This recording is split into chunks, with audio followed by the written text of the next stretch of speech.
Graça e paz, Deus esteja abençoando a vida de cada um dos participantes e o estudo da palavra do Senhor, capítulo 5 de Hebreus, né? Começando antes um pouquinho do versículo 14 do capítulo 4. Vamos ler então. Tendo, pois, a Jesus, o Filho de Deus, como grande sumo sacerdote, que penetrou os céus, conservemos firmes a nossa confissão, porque não temos sumo sacerdote que não possa compadecer-se das nossas fraquezas, mas foi ele tentado em todas as coisas à nossa semelhança, mas sem pecado. Acheguemo-nos, pois, com confiança, tanto junto ao trono da graça, a fim de recebermos misericórdia e acharmos graça para socorro em ocasião oportuna. Capítulo 5. Porque todo sumo sacerdote, sendo tomado dentre os homens, é constituído nas coisas concernentes a Deus a favor dos homens, para oferecer tanto dons como sacrifícios pelos pecados. E é capaz de condoer-se dos ignorantes e dos que erram, pois também ele mesmo está rodeado de fraqueza. E por esta razão deve oferecer sacrifícios pelos pecados tanto do povo como de si mesmo. Ninguém, pois, toma essa honra para si mesmo, senão quando chamado por Deus, como aconteceu com Arão. Assim também Cristo a si mesmo não se glorificou para se tornar sumo sacerdote, mas o glorificou aquele que lhe disse: Tu és meu filho, eu hoje te gerei. Como em outro lugar também diz: Tu és sacerdote para sempre, segundo a ordem de Melquisedeque.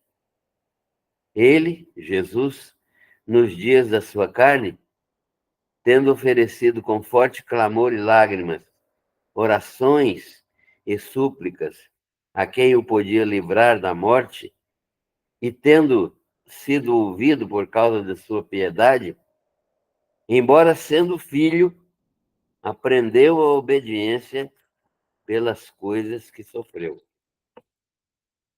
E tendo sido aperfeiçoado, tornou-se o autor da salvação eterna para todos os que lhe obedecem. Tendo sido nomeado por Deus sumo sacerdote, segundo a ordem de Melquisedeque. A esse respeito, temos muitas coisas que dizer e difíceis de explicar, porquanto vos tendes tornado tardios em ouvir. Pois, com efeito, quando devíeis ser mestres, atendendo ao tempo decorrido, tendes novamente necessidade de alguém que vos ensine de novo quais são os principais elementos, os princípios elementares dos oráculos de Deus. Assim vos tornastes como necessitados de leite e não de alimento sólido. Ora, todo aquele que se alimenta de leite é inexperiente na palavra de Deus, na palavra da justiça, porque é criança, mas o alimento sólido é para os adultos, para aqueles que, pela prática, têm as suas faculdades espirituais exercitadas para discernir não somente o bem, mas também o mal. Este é o texto que nós temos na nossa mão, diante de nós, para lermos, para meditarmos, para estudarmos e aplicarmos na nossa vida. Vamos orar. Senhor, nós queremos te agradecer pela tua bondosa mão que nos conduz sempre na tua presença, que nos abençoa, que nos sustenta. E te agradecemos pela tua palavra, escrita sob tua inspiração e por tua ordem, para chegar até nós, ensinando-nos, orientando-nos, corrigindo-nos, exortando-nos, fortalecendo a nossa fé.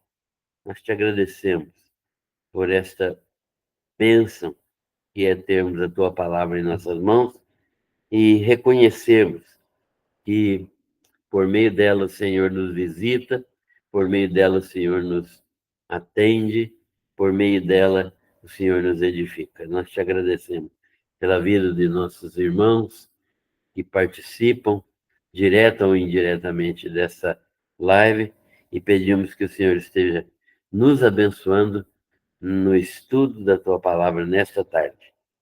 Cuida de nós, dos nossos familiares, abençoa cada família que se representa nesta tarde aqui e que a graça do Senhor, abundante, essa graça infinita, possa visitar cada coração, possa ser presente na vida de cada um de nós, para que nós andemos em plenitude de espírito, fazendo somente a tua vontade.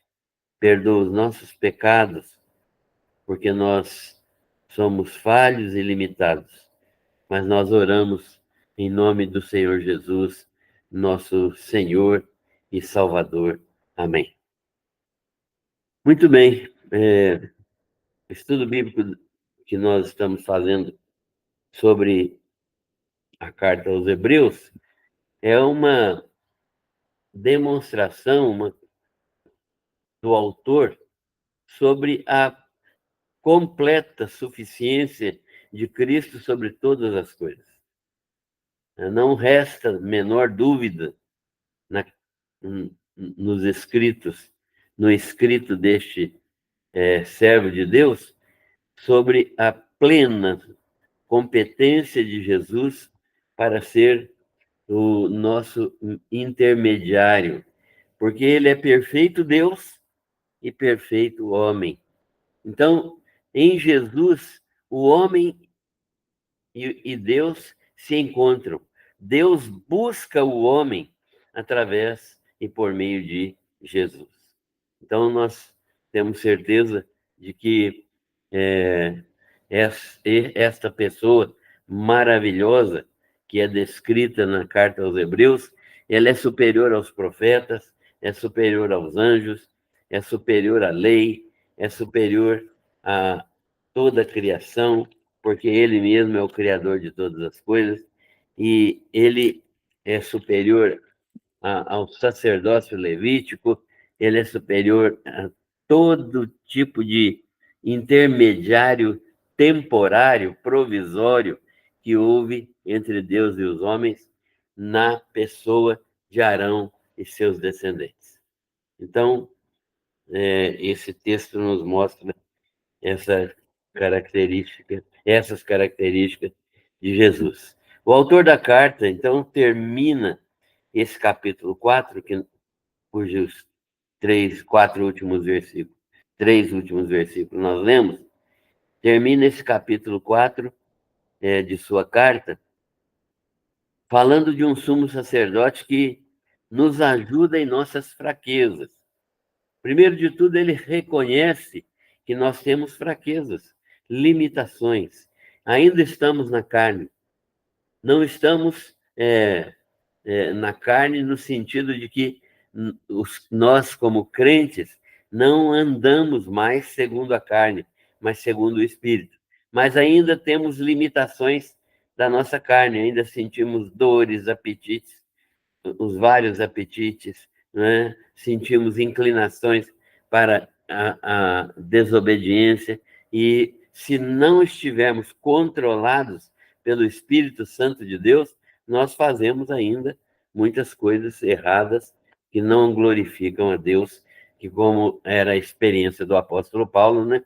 que, antes de ser governado plenamente pelo Espírito Santo, ele cometia pecados mesmo não querendo pecar, né? Ele disse, então, que o bem que ele queria fazer, ele não fazia, mas o mal que ele não desejava fazer, porque a mente dele já havia sido transformada pelo Evangelho, mas ele acabava por realizar por causa da incompetência da carne de dominar a natureza pecaminosa.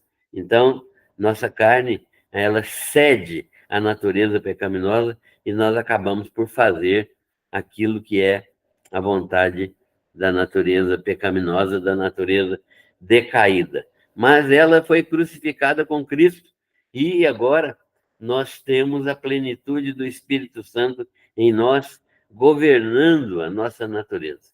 E o autor da carta, então, escreve exatamente isso, dizendo que nós temos nossas fraquezas, e mesmo que caiamos em pecado, eventualmente, né? Não deve ser uma prática o pecado deve ser uma exceção na nossa vida, mas mesmo que nós caiamos em pecado, por causa da nossa fraqueza estrutural, né, vamos dizer assim, da nossa carne limitada e inclinada ao pecado. Então, por causa dessa natureza carnal, nossa inclinados ao pecado, Jesus, por ter também natureza humana, tendo passado por todas as provações e sendo tentado em todas as coisas,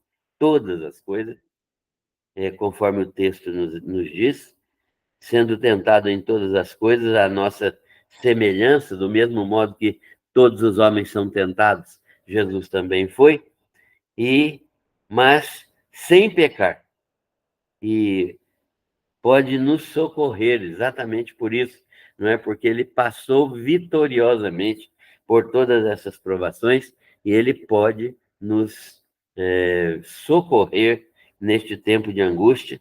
Misericordiosamente, ele pode, no momento exato, no momento certo, nos dar escape para as provações e as tentações. Então, o autor da carta aos Hebreus está dizendo exatamente isso. Então, devemos nos achegar com confiança junto ao trono da graça. Por quê? Porque Jesus agora, vitoriosamente, está à destra do Pai, o trono da graça, né? E de lá, onde ele está, ele intercede por nós, para que nós vivamos debaixo da sua misericórdia, achando graça diante dele, para que sejamos socorridos nas ocasiões oportunas. Então, isso é aquilo que o autor de Hebreus está dizendo. Jesus está agora num outro ministério. O outro ministério de Jesus agora é o ministério da intercessão por nós. Ele terminou o ministério da redenção quando ele ressuscitou ao terceiro dia e subiu ao céu. Mas ao assentar-se à destra do Pai, ele tornou-se o nosso advogado, o advogado que está junto de Deus, pleiteando a nossa causa e intercedendo junto ao Pai por nós, para que a manifestação da misericórdia do Pai seja contínua na nossa vida, seja direta na nossa vida.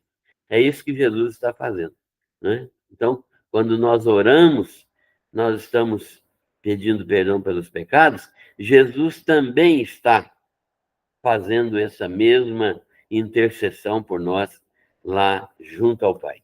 E isso está escrita em João, né? Quem já leu a carta, não o Evangelho, mas quem já leu a primeira carta de João, vai ver exatamente isso, né? Que temos um advogado junto ao Pai. Então ele diz assim, ó, se dissermos que não temos pecado nenhum, nós o fazemos mentiroso e não há verdade em nós. Mas se confessarmos os nossos pecados, ele é fiel e justo para nos perdoar os pecados e nos purificar de toda injustiça. Se dissermos que não temos cometido pecado, nós o tornamos mentiroso. A sua palavra não está em nós. E, filhinhos meus, diz João, né? Estas coisas, tudo que eu disse até agora, eu vos escrevo para que não pequeis. Nós podemos viver sem pecar, sem cometer pecados, se nós estivermos dirigidos pelo Espírito Santo. Se todavia alguém pecar, isto é, naquele momento que não é dirigido pelo Espírito Santo, temos um advogado junto ao Pai, Jesus Cristo, o justo, aquele que é o nosso intercessor, conforme nós vimos em Hebreus. E ele é a propiciação pelos nossos pecados, e não somente pelos nossos próprios, mas ainda pelos do mundo inteiro. Então, esse é o ministério atual de Jesus na presença do Pai, à destra do Pai, agindo como nosso defensor, como nosso advogado de defesa. Então, ele pode nos socorrer misericordiosamente em tempo oportuno. Mas agora, neste capítulo 5, o autor vai falar com os hebreus, os crentes que tinham vindo do judaísmo. Eles eram judeus e de religião, né? Eles eram judeus de religião, não só de nacionalidade, mas eram judeus também, porque o judaísmo é uma religião. Então, eles eram do judaísmo e eles eram judeus que se converteram ao cristianismo, né? Percebendo que a distinção clara que existe entre o judaísmo e cristianismo. E então, eles se converteram e ele vai falar, então o autor vai falar sobre esta situação. Os hebreus, sobre a situação dos hebreus sobre este sumo sacerdote que é Jesus. Este sumo sacerdote que é o próprio Filho de Deus, demonstrando a superioridade deste sumo sacerdote sobre o sacerdócio da antiga aliança, da lei de Moisés. Qual era esse sacerdote da antiga aliança, da lei de Moisés? O sacerdócio arônico, que quer dizer o sacerdócio daqueles que descendiam de Arão. Da tribo de Levi foi escolhido Arão para ser sacerdote, ele e todos os seus descendentes. Então, eram cargos hereditários. Somente os descendentes de Levi e os descendentes de Levi da família de Arão é que podiam ser sacerdotes, porque Deus escolheu esta família para ser intermediária entre ele e o povo de Israel. Então, essa situação foi uma situação estabelecida pelo próprio Deus, demonstrando, então, assim, a escolha. Mas, quando Jesus veio, ele demonstrou, e o autor de Hebreus está mostrando claramente isso, a superioridade de Jesus sobre o sacerdócio arônico, né, da antiga aliança, da aliança da lei de Moisés. E esse sumo sacerdote, então, que é Jesus, ele é superior ao sacerdócio arônico. Agora, o que é um sumo sacerdote? Qual é a função de um sumo sacerdote? Ou quem pode ser sumo sacerdote? Nós precisamos entender isso, né? Quem pode ser, qual a função e o que é um sumo sacerdote. E nós vamos ver que o sumo sacerdote é uma pessoa, um ser humano, que está relacionado, né, em qualquer religião com Deus, o Deus que é cultuado naquela religião. Então, nos relacionamentos religiosos, entre quem cultua e o objeto de culto, o Deus ou o ídolo que é cultuado, que pode ser um ídolo, pode ser uma pessoa, pode ser um animal, pode ser a própria natureza, um espírito, ou pode ser até o próprio Deus, né? Então, há uma relação, nessa relação, né, de quem cultua e quem recebe o culto, a necessidade de um mediador. Um mediador. Esse mediador é aquele intermediário entre a divindade e aquele que adora essa divindade. Isso é uma necessidade.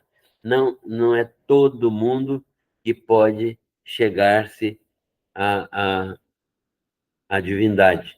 A divindade escolhe, determina quem vai chegar diante dela, exercendo a função intermediária de apresentar os adoradores ao ser adorado, da maneira como o ser adorado determina. Aliás, nós precisamos rever essa questão de adoração, que adorar não é sair cantando e fazendo muitas vezes aquilo que a gente vê ser feito em algumas denominações, algumas igrejas. Adorar é segundo o padrão de Deus. Quem estabelece o padrão para adoração não é o ser humano, não é o dirigente do culto, não é o pastor da igreja. É Deus quem orienta, quem organiza o louvor, porque o louvor é prestado a Ele do modo como Ele determina. Então, o texto mostra que há necessidade de um mediador, um intermediário entre a divindade, que pode ser essas que eu disse, né? E o adorador. Até os indígenas sabem disso. Os indígenas têm sacerdotes, né? Têm pajés que trabalham com cura, com culto, e tem sacerdotes no meio dos indígenas. Os incas, os astecas, os maias, os sacerdotes egípcios, né? Eram todos intermediários entre Deus e os homens. Mas não entre Deus Jeová, Pai de nosso Senhor Jesus Cristo, entre os deuses deles, mas ainda assim havia os sacerdotes, aquela casta de homens que servia de intermediários entre a divindade adorada e os seres humanos que adoravam. Então, um sumo sacerdote é, portanto, esse intermediário, né? Um sacerdote é esse intermediário. Agora, quem o constituiu ou quem nomeia o sumo sacerdote é o próprio Deus. No caso do cristianismo, no caso do judaísmo, foi o próprio Deus que nomeou Arão, né, por meio de Moisés. E ele exerce uma função de reconciliação redentiva, uma reconciliação de redenção, de justificação. Então, a atividade do sumo sacerdote é aproximar as duas pessoas, né? O adorador e o adorado, e intermediar aí de modo que o culto prestado pelo adorador é exatamente o mesmo, igual àquele que o adorado, o ser adorado, deseja receber. E então, quem constitui o sacerdote é o ser adorado. No caso do cristianismo, é o próprio Deus também, né, que constituiu Jesus como sumo sacerdote. E qual é o ofício? Qual é o trabalho desse sumo sacerdote? Ele é oferecer os dons e os sacrifícios exigidos pelos ritos da religião. No caso dos judeus, os ritos estavam prescritos, não estão prescritos no livro de Levítico. Quem quiser entender como que se dava o culto naquele tempo, basta ler o livro de Levítico e vai ver a quantidade de sacrifícios diferenciados que nós temos no livro, cada um para uma situação específica, né? Pecados por ignorância, pecados por comissão, pecados por voluntários, pecados por aproximação de cadáver, pecados por imundícia, né? Por tocar animais mortos, e todo tipo de situação imaginável está prescrito no livro de Levítico. E o sacerdote deveria operar exatamente do modo como estava determinado pela lei de Moisés no livro de Levítico, lei que foi dada pelo próprio Deus a Moisés. Então, o ofício dele, do sumo sacerdote, constituído pelo próprio Deus, no caso dos judeus, era oferecer os dons e os sacrifícios exigidos pelos ritos da religião. E sendo da mesma natureza, isto é, o sacerdote é da mesma natureza humana que os adoradores, ele tinha que oferecer,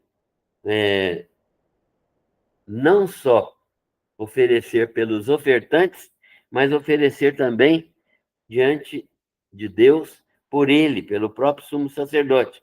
E ele tinha que compadecer-se deles, né? Por quê? Porque sendo da mesma natureza, ele sabia que ele também, o sacerdote, era pecador e que então ele, olhando para si mesmo e vendo que era também pecador necessitado de intercessão, ele se compadecia daqueles que também se aproximavam de Deus para adorar.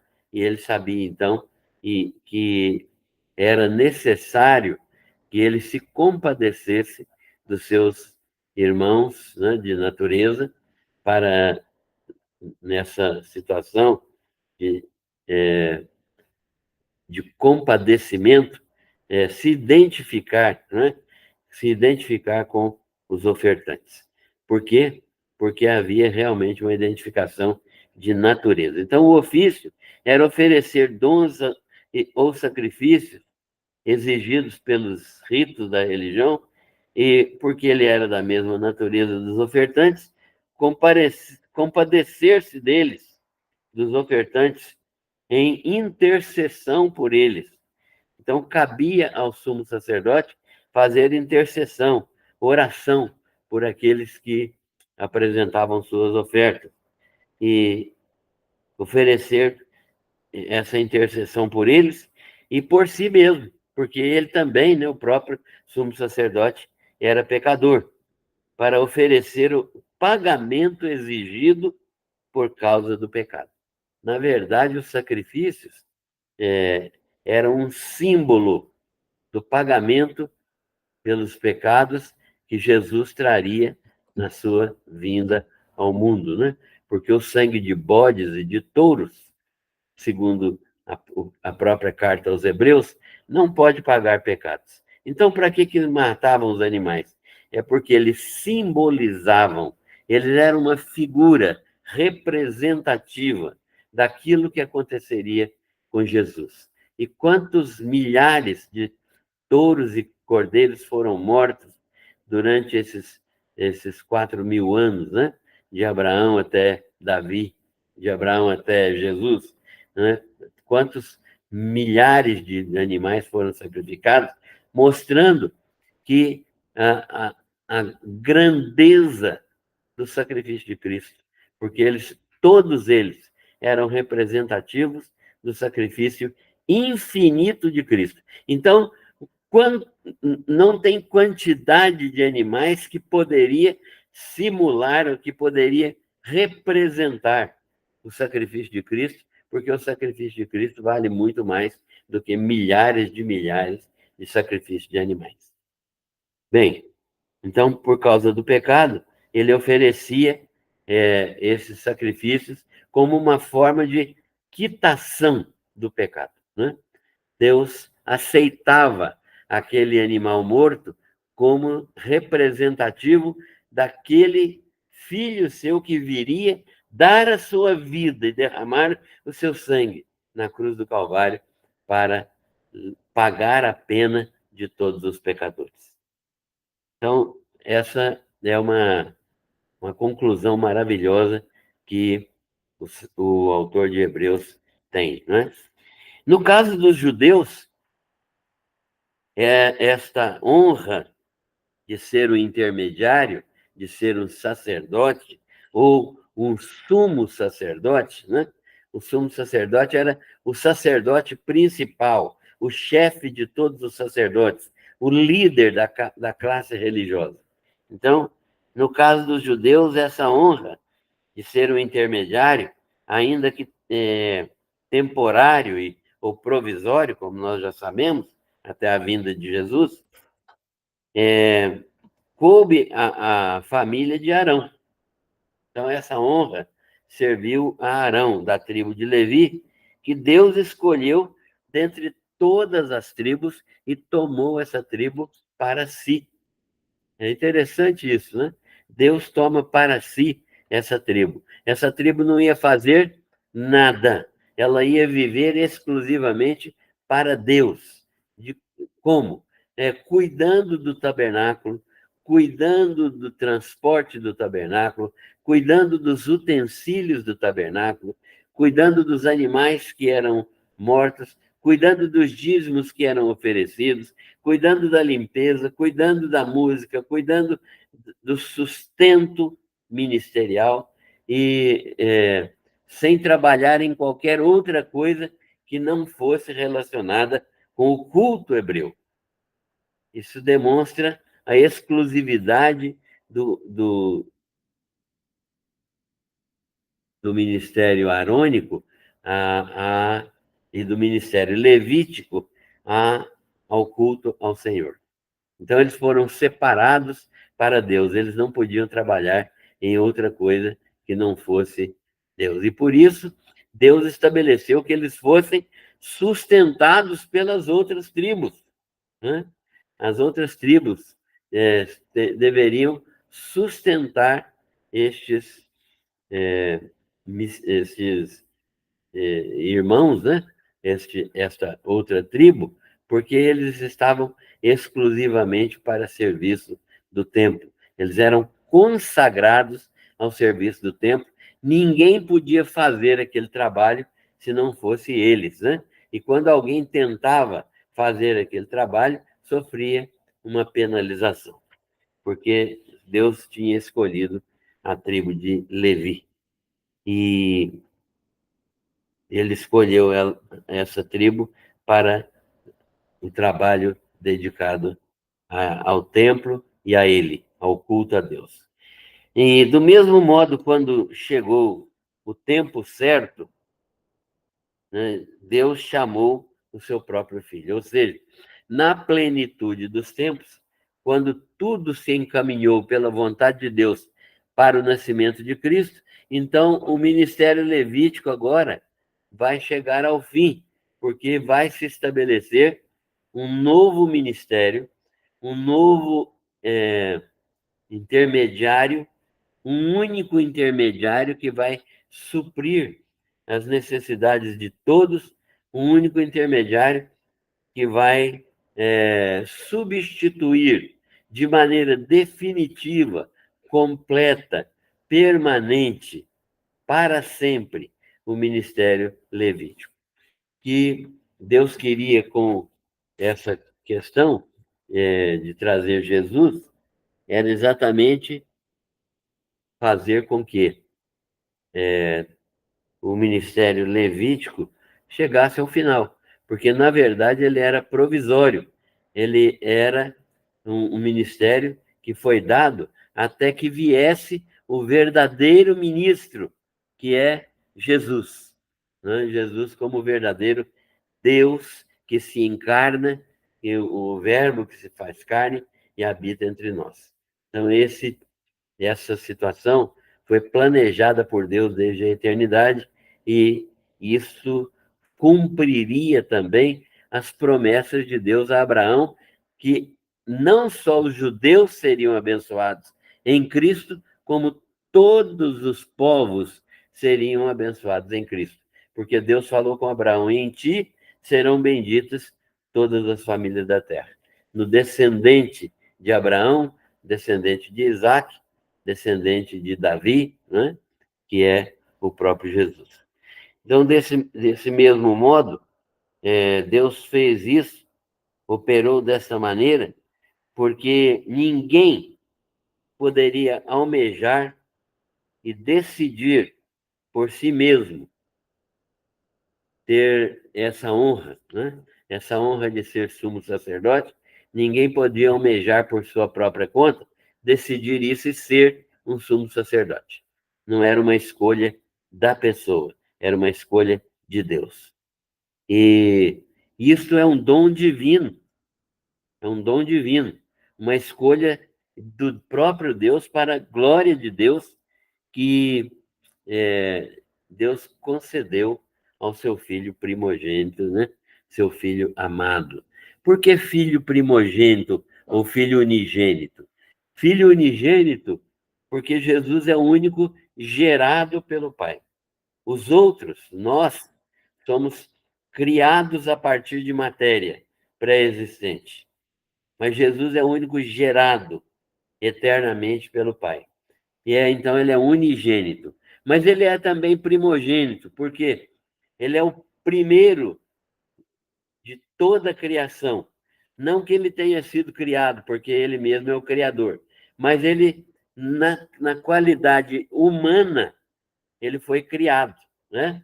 Ele era o Verbo antes de se encarnar, antes de nascer da Virgem Maria, ele era o Verbo que estava na eternidade com Deus, conforme João nos ensina.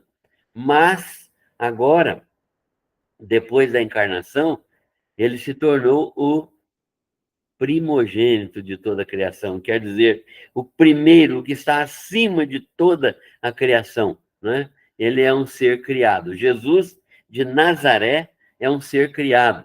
O Verbo que se encarnou é um ser que existe eternamente. Então, essa diferença nós precisamos entender, né? Jesus, como filho amado, ele é primogênito de toda a criação e o unigênito do Pai.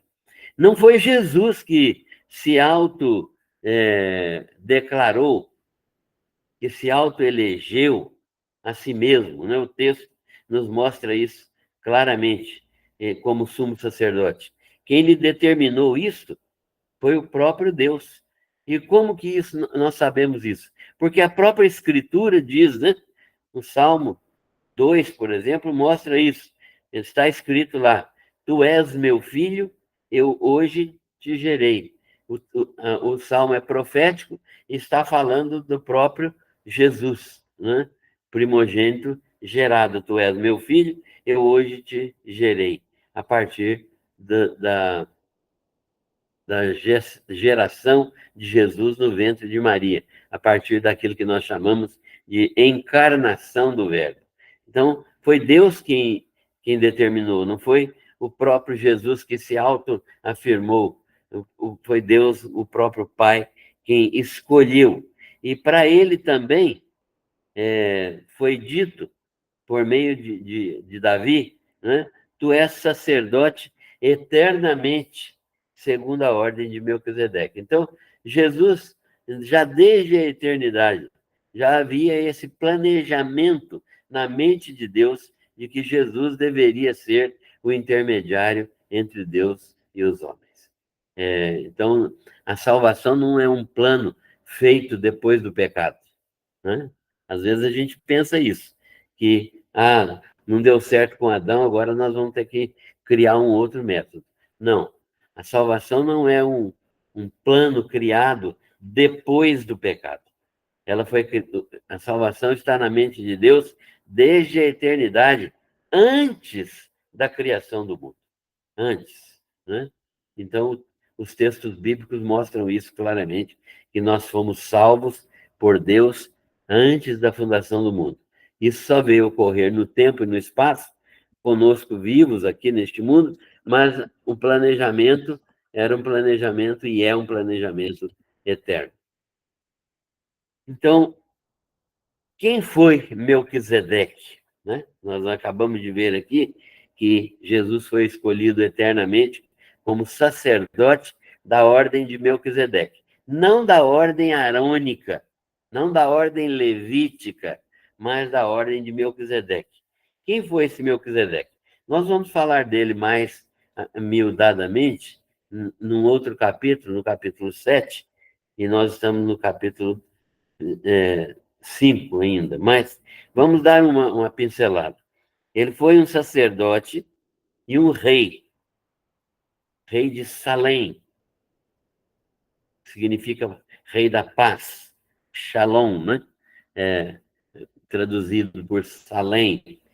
Melquisedeque foi esse rei sacerdote, porque naquele tempo, nesse tempo de Melquisedeque, os sacerdotes eram os chefes das famílias, eles mesmos cumpriam o papel de sacerdote.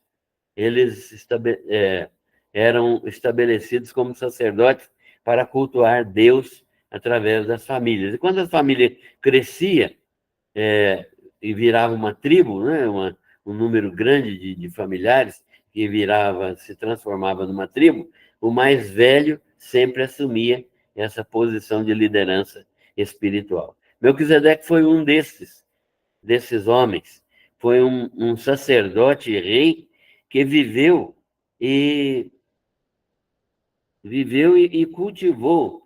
cultuou a religião e cultuou a Deus com sua família, e do qual sabemos muito pouco, não é? Sobre Melquisedeque, mas sabemos que ele cultuava a Deus e que ele governava uma tribo e que ele tinha uma cidade da qual ele era rei. E ele viveu quase 500 anos antes da lei de Moisés, né? 450 anos antes da lei de Moisés. Ele foi mais ou menos contemporâneo de Abraão. Mais ou menos não, foi contemporâneo de Abraão mesmo. E viveu lá antes do sacerdócio levítico. Ele era de uma ordem diferente de sacerdócio, né? Não era sacerdócio descendente dos levitas, porque isso só aconteceu quase 500 anos depois de Melquisedeque. Então, ele não tinha nenhuma relação com o sacerdócio levítico. Ele era um sacerdote familiar, um sacerdote que tinha um ministério tribal, né? Dentro de uma vila, de uma cidade que ele governava. E ele é tido na Bíblia como uma figura do sacerdócio de Cristo, um protótipo do sacerdócio de Cristo, um indicativo, né? Uma figura do sacerdócio de Cristo. E ele é comparado, então, Cristo é comparado, então, como o seu sacerdócio, como deste homem chamado Melquisedeque. E Jesus, no tempo em que viveu neste mundo, sofreu intensamente, com forte clamor e lágrimas, orando com intensidade a Deus que podia livrá-lo da morte. Então, Jesus é esse sacerdote que também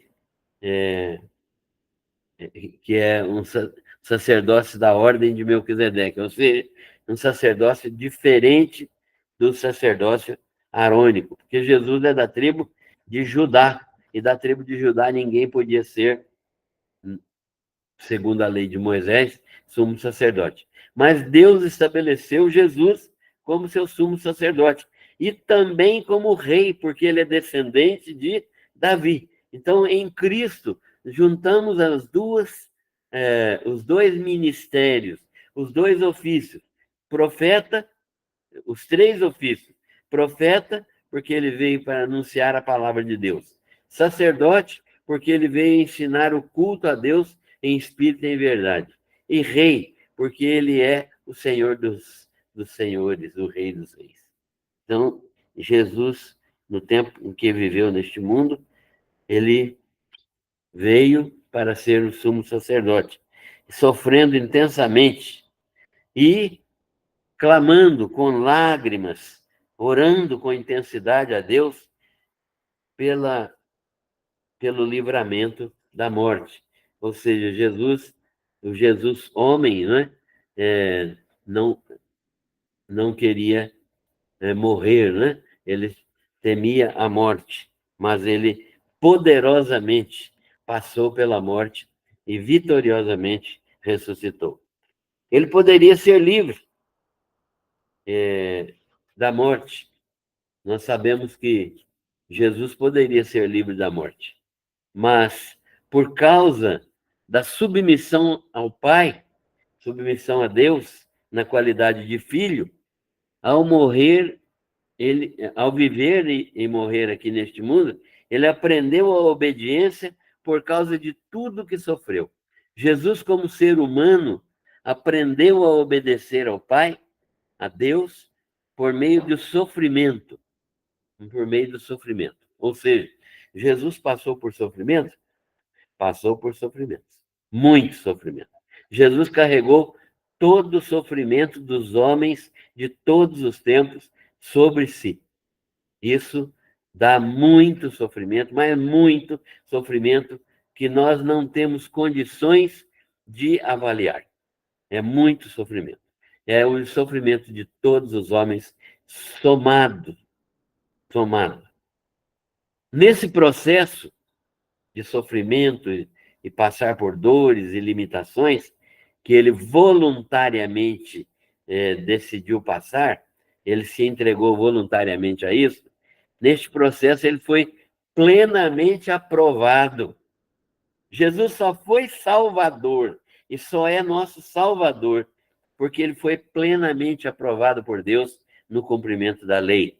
Foi aperfeiçoado, foi perfeito, foi absolutamente aprovado, tornando-se, por sua perfeita, plena, completa, definitiva e cabal obediência, o autor da salvação de todos os que lhe obedecem. Então, Jesus nos salvou por sua obra. A nossa salvação não é por nossas obras, mas a nossa salvação é pela obra de Cristo.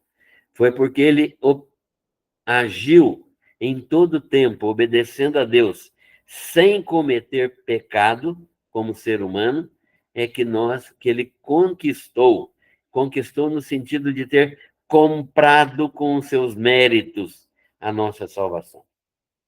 Por esta maneira, né, de viver santa, justa, piedosa, irrepreensível como ser humano, de natureza humana, né? Natureza carnal, humana. Carnal aqui não no sentido negativo da palavra, né? Mas no sentido de humanidade, de natureza humana.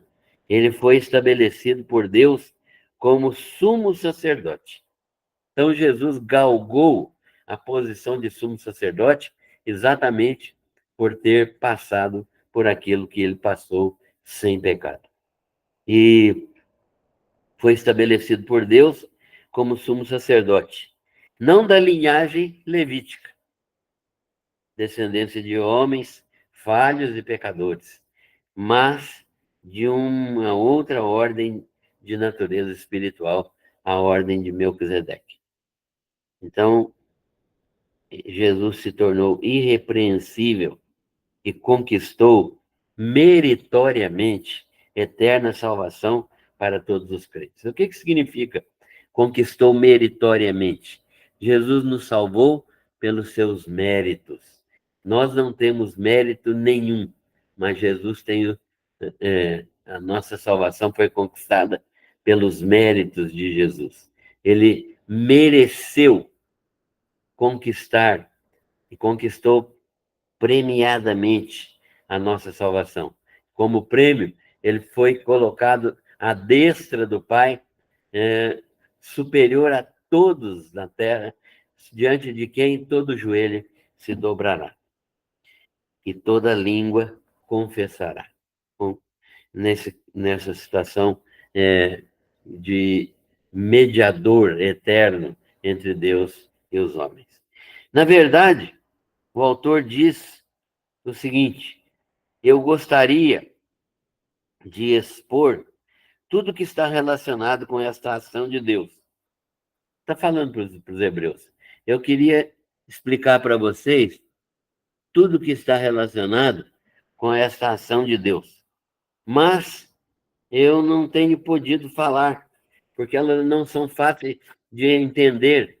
E vocês também têm negligenciado o estudo sistemático da palavra. Vocês não cresceram, meus irmãos. É isso que o autor está dizendo. Vocês não cresceram.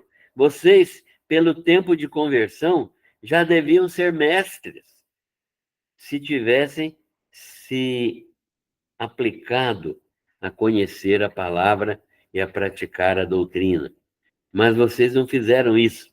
Eu vejo que vocês estão necessitando de novo de quem volte a ensinar os princípios elementares, ensinar as coisas iniciais para vocês, essas coisas dos oráculos de Deus, da palavra dada, da profecia, da pregação de Deus. Vocês não cresceram, vocês estagnaram.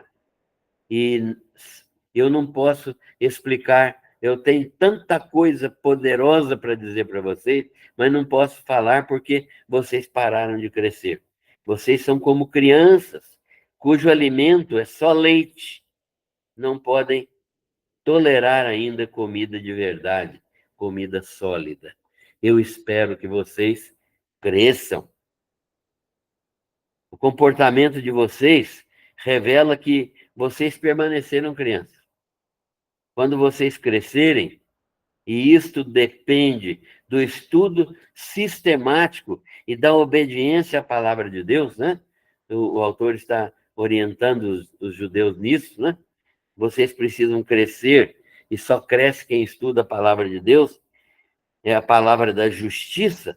Então, o alimento sólido, que é para adultos espirituais, fortalecerá e firmará a fé de vocês pela prática constante dos princípios do Evangelho.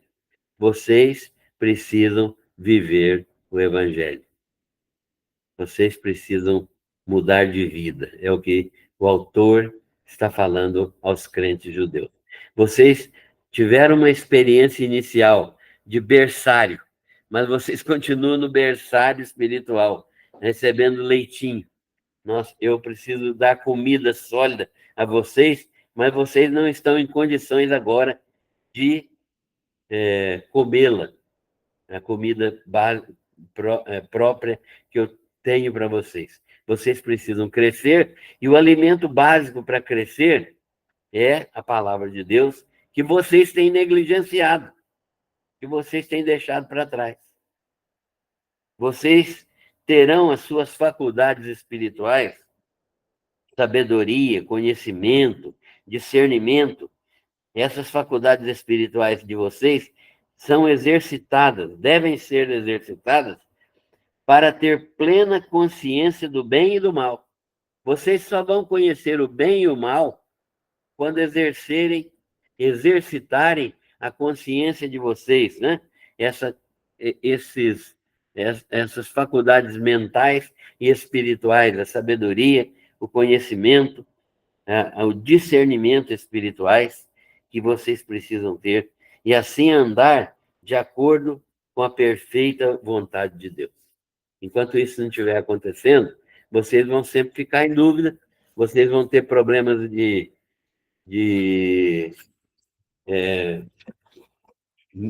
inconstância, vocês vão querer voltar atrás, sair do cristianismo e voltar para o judaísmo. Por quê? Porque vocês pararam de crescer. O que devemos fazer, então, diante destas coisas? Pergunta o apóstolo. Deixemos de lado, olha o que ele responde, deixemos de lado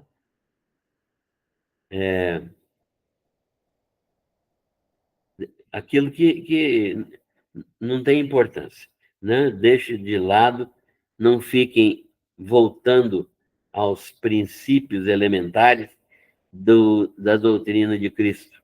Deixa essas coisas de lado. Vocês já passaram por isso, já aprenderam algumas coisas. Não fiquem voltando a isso. Cresçam, saiam desse patamar e subam um degrau de cada vez, mas subam todos os dias um degrau. Eles são importantes, esses princípios que vocês já aprenderam, são importantes sim, mas eles são incipientes, ou seja, eles são apenas para iniciantes. Vocês estão permanecendo onde os iniciantes já chegam e já estão. Vocês precisam sair desse degrau de iniciantes. Vocês já têm tempo de conversão para ser mais do que mestres, de estar ensinando os outros. Vocês já têm isso, já precisam estar ensinando. Precisamos crescer para o que é perfeito. O que é crescer para o que é perfeito? O autor está dizendo aqui. Ele está falando da maturidade espiritual, que é o pleno conhecimento de Cristo. Vocês precisam conhecer Jesus. Vocês precisam conhecer Jesus. Conhecer cada vez mais. Os fundamentos que nos foram pregados são permanentes, diz o autor. Não precisamos de outros fundamentos. Já conhecemos o arrependimento de obras mortas, já conhecemos a necessidade da fé em Deus, já aprendemos sobre batismos, já aprendemos sobre imposição de mãos, já aprendemos sobre ressurreição, sobre juízo eterno. Tudo isso nós já aprendemos. Precisamos agora buscar o que é perfeito, ou seja, conhecer mais de Jesus, não é? Mais de Jesus. Não isso que é básico, que todo mundo já sabe, e que vocês também já sabem. Saiam desse nível e cresçam conhecendo Jesus por meio do estudo da palavra.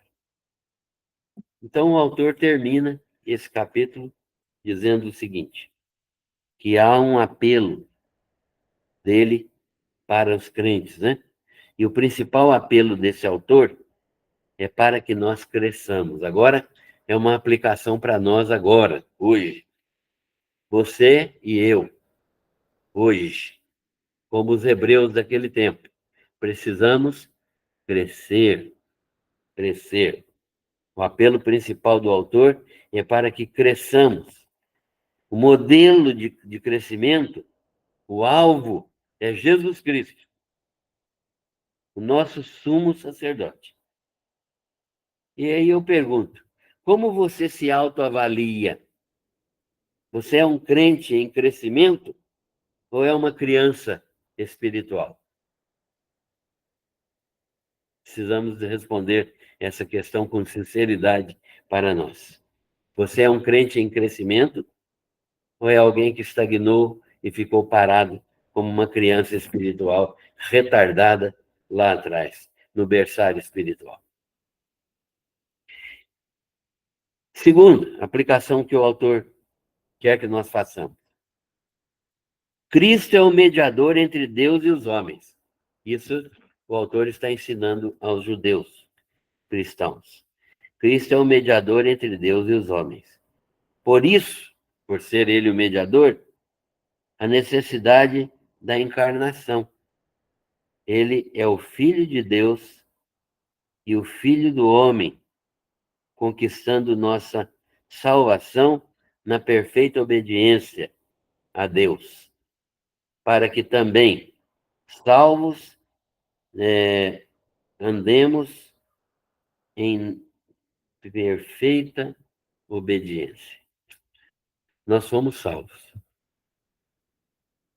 Foi mandado aqui a este mundo um sumo sacerdote perfeito, que tomou a forma humana para morrer na cruz do Calvário, em obediência perfeita, para que nós pudéssemos, na sua obra, descansar, para que pudéssemos, na sua obra, ser salvos, para que pudéssemos, na sua obra, ter a nossa redenção garantida, mas para também que, na sua obra, nós caminhássemos para nos aproximar cada dia mais dele em perfeita obediência.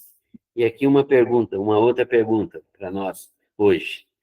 Você tem andado em perfeita obediência? Terceiro, a lei, a lei de Moisés, foi um recurso provisório, um recurso para conduzir o homem até Cristo. A lei nunca foi dada para salvação. Ela foi dada para evidenciar o nosso pecado e demonstrar a nossa necessidade de salvação que seria providenciada por Deus na plenitude dos tempos, que foi o que aconteceu quando Jesus veio ao mundo. Então, a salvação nos é dada pela obediência de Jesus. E Jesus foi aquele que cumpriu toda a lei.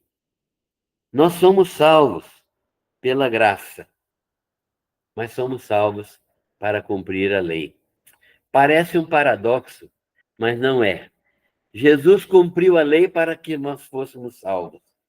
Nós somos salvos para que cumpramos a lei para glorificar ao Senhor Jesus. Não sei se entenderam esse paradoxo, mas nós não somos salvos por obras, mas somos salvos para as boas obras. As boas obras de Cristo devem ser feitas também por nós. Então, a morte de Cristo na cruz do Calvário salvo. Nós fomos salvos pelas obras do Senhor Jesus Cristo, né? Mas não somos salvos por nossas obras, mas para realizar aquilo que agrada a Deus, porque agora nós, como salvos, podemos glorificar a Deus com as nossas obras. Então, Deus quer que nós andemos em perfeita obediência a Ele, para a glória do nome dEle.